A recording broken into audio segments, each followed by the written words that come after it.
बसिएको रहेछ है। म तपाईहरुलाई अनबक्सिङ गरेर देखाउँछु।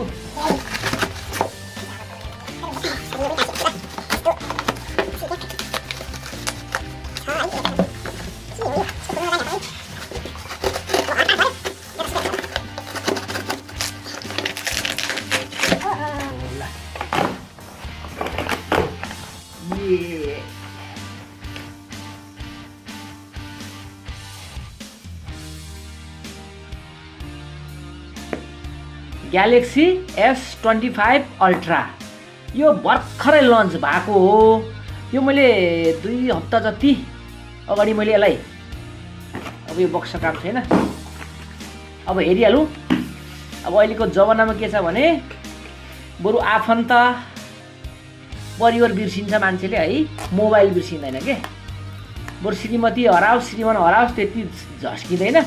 एकछिन खल्तीमा मोबाइल हरायो भने आत्तिएर हटर टेक नै हुनुपर्छ है। अब हेरौँ है। ल मैले यति महँगो सामान चाहिँ यो पहिलोचोटि अर्डर गरेर ल्याए हो। अब हेर्नुहोस्,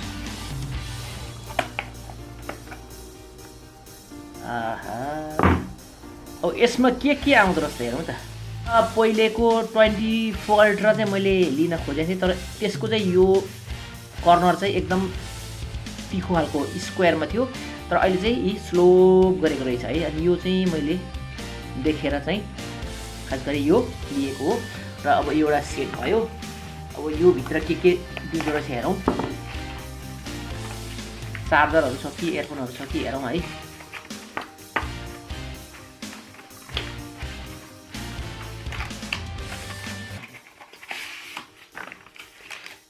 ए एउटा केबल दिँदो रहेछ। यो केबल हो।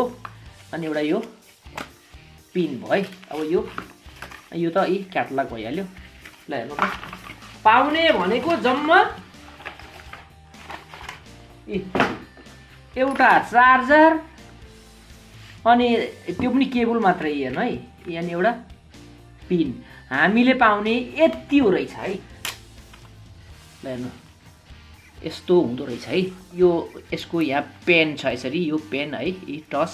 यो चाहिँ कस्तो भने युट्युब भिडियो बनाउँदा कुनै पनि मार्क आफ्नो चाहिँ सब्जेक्टहरूलाई फोकस गर्दाखेरि यसरी मार्क गर्नको लागि पनि यो इजी हुन्छ।